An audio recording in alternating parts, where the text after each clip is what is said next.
আরেকটা কর্তব্য হলো ভাই, ইনসাফ করতে হবে। সন্তানদের প্রতি কি করতে হবে?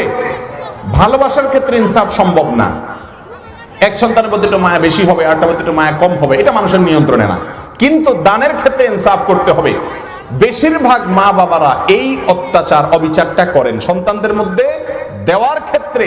সম্পত্তি হোক আর নিজের অন্য যে কোনো টাকা পয়সা হোক, এগুলো দেওয়ার ক্ষেত্রে মা বাপরা সাধারণত আজকালকার বেশিরভাগ মা বাপরা ইনসাফ করে না। একজন সাহাবী বশীর ইবনে সাদ আল-আনসারী রাদিয়াল্লাহু তাআলা আনহু, তিনি এসে বলছেন, ইয়া রাসূলুল্লাহ, আমার ছেলে নোমানকে আমি একটা গোলাম দিছি, একটা সম্পদ দিছি। নবী আলাইহিস সালাম বলেছেন, তোমার সব সন্তানদেরকে দিছো?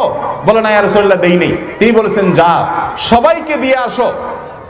কারণ নবী আলাইহিস সালাম বলেছেন, ইত্তাকুল্লাহ ওয়া আদিলু বাইনা আওলাদিকুম, আল্লাহকে ভয় করো ও বাবারা মায়েরা, সন্তানদের মধ্যে ইনসাফ করবা, কারোর প্রতি জুলুম করবা না।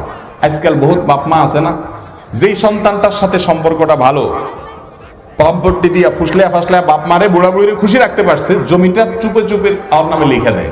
আছে না নাই? কি বলেন, আছে না নাই? আপনি মনে করতেছেন আমি জমির মালিক, আমি যাকে ইচ্ছা তাকে দিব না।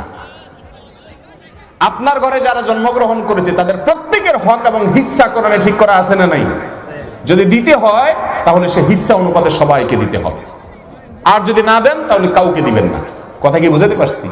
অনেক মা বাবা জীবদ্দশায় সম্পত্তি বন্টন করে যেতে চান, কারণ তার আশঙ্কা হয় মৃত্যুর পরে সন্তানরা যদি একে অন্যের প্রতি জুলুম করে। ভালো কথা, আপনি দিতে চান, জায়েজ আছে, কিন্তু দিতে হবে কি অনুযায়ী? কোরআনে যেভাবে হিস্সা বন্টন করা আছে সেভাবে দিবেন।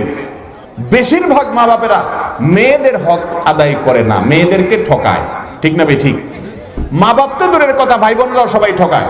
এই যুগে যে কয়েকটা ভুলের কারণে জান্নাতে যেতে মানুষ পারবে না, তার ভিতরে অন্যতম একটা বড় হলো মা বাবার প্রত্যেকটা সম্পত্তিতে ভাই বোনের হক, বিশেষ করে বোনদের হক আর ফুফুদের হক ম্যাক্সিমাম পুরুষ আদায় করেন না। আমি যদি এখন বলি কয়জন বাপের পুত আছেন, মায়ের পুত আছেন, এখানে দাঁড়ায় বলতে পারবেন, হাত তুলে দেখাইতে পারবেন যে আমার বাবার প্রত্যেকটা সম্পত্তিতে যা বোনদের হক ছিল পাই পাই করে বুঝাই দিয়ে আসছি, আবার দাদার সম্পত্তিতে ফুফুদের হক যা পরিমাণ ছিল, অন্যকে দিছে না দিছে জানি না, আমার ভাগের মধ্যে যতটুকু পাওনা আমি বুঝাই দিয়ে আসছি। যদি আমি এখন বলি, খুব কম সংখ্যক হাত উঠবে আমি জানি। বান্দার হকের ক্ষেত্রে গোপন কিছু বিষয় আছে যেগুলো আমরা খেয়াল করি না, তার ভিতরে এটা একটা। আল্লাহ তাআলা আমাদেরকে বোঝার তৌফিক দান করুন। প্রিয় ভাইরা আমার, মেয়েদেরকে অনেক বাপ মা হক দিতে চায় না। কেন জানেন? বলে যে মেয়েদেরকে দিলে ওটা পরের বাড়িতে চলে যাবে, ওই সম্পত্তি নিয়ে জামার বাড়িতে চলে যাবে। আর ছেলেকে দিলে কোথায় থাকবে? নিজের বাড়িতে থাকবে। আল্লাহ কোরআনে বলেছেন এজন্য এই সমস্ত ষড়যন্ত্র আমরা করব আল্লাহ জানেন। এজন্য আল্লাহ বলেছেন, লা তাদরুনা আইয়ুহুম আকরাবু লাকুম নাফআ, ছেলে না মেয়ে কে তোমার বেশি কাজে আসবে তুমি জানো না। এজন্য আল্লাহ যাকে যতটুকু দিতে বলছে তাতে ততটুকু দিয়ে দাও। মা বাবারা ভালো করে জেনে রাখবেন, কোন সন্তান আপনার বেশি খেদমত করে হতে পারে, কোন সন্তান কম খেদমত করে হতে পারে। সেজন্য কম খেদমতওয়ালাকে বঞ্চিত করবেন, বেশি খেদমতওয়ালার নামে তলে তলে জমি লিখে দিবেন, হারাম হবে। কথা বুঝে আসছে? পরিষ্কার হারাম হবে।